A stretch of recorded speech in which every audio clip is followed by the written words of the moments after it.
Hi, my name is Molly from Stitching Sassy, and today we're going to talk about how to set up your embroidery hoop. Right here, I've got my 7-inch plastic embroidery hoop, and I have my square of linen fabric.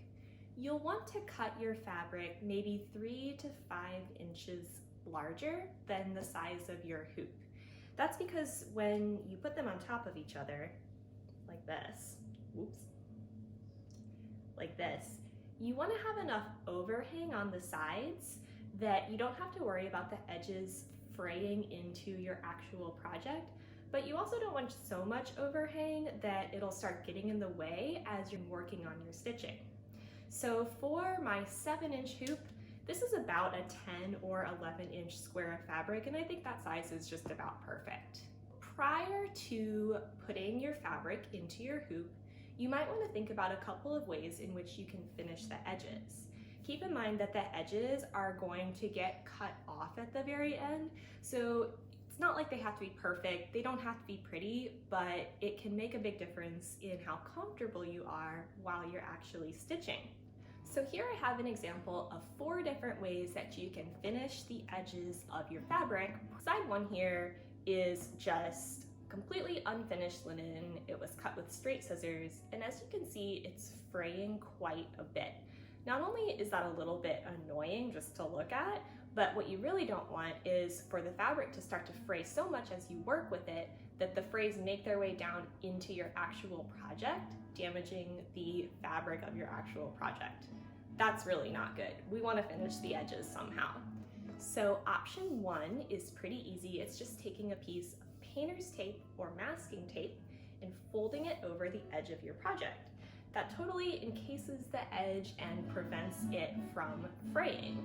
This way is pretty good, fast, and easy. The only bad thing is that sometimes if you touch it too much, your hand might get a tiny bit sticky, and then sticky picks up dirty and lint, and that can transfer onto your project.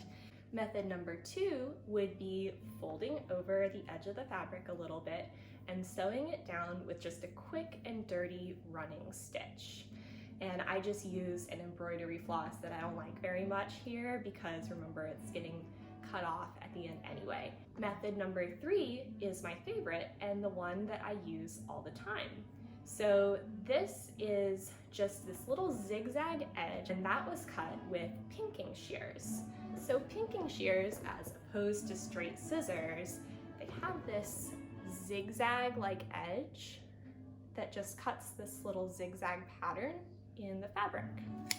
And something about that zigzag really makes it so it doesn't fray. You can see the difference here. As much as I run my fingers over it, it's not going to fray in the same way that an edge cut with straight scissors would. All right, now it's time to actually put our fabric and our hoop together. So I've got my 11-inch square of fabric. It's a little wrinkly, but don't worry, we're going to stretch it taut and you won't see those wrinkles at all. And I've got my hoop. This method is going to be the same for both wooden and for plastic hoops. I just prefer working with plastic, so that's what we're going to use today.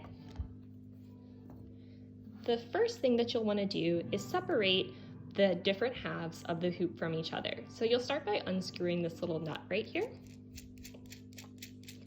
And once that is loose enough, you'll be able to take the 2 halves apart. I'm going to set the top half, which is the one that has the little nut and bolt. I'm going to set that aside for now. Next, you'll take your bottom hoop. I'm going to set it down and I'm going to place my fabric over top. Then I'm going to take the top of the hoop, open it up as wide as I can, and just place that, fit it over the top of the other half of the hoop. Now I'm going to hold them together and screw this guy closed. As you can see, we're still looking a little wrinkly and loose here, so you'll just want to hold onto the fabric and kind of evenly tighten it the whole way around. And the tightness or looseness of the fabric can be kind of a personal preference.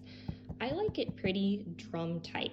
And this isn't the only time that you're gonna have to tighten your project. I think you'll find that as you work on the embroidery, you're going to be doing the same motion, going all the way around and tugging on the edges a lot throughout, just to keep everything nice and tight. It's certainly easier to stitch the tighter that your fabric is.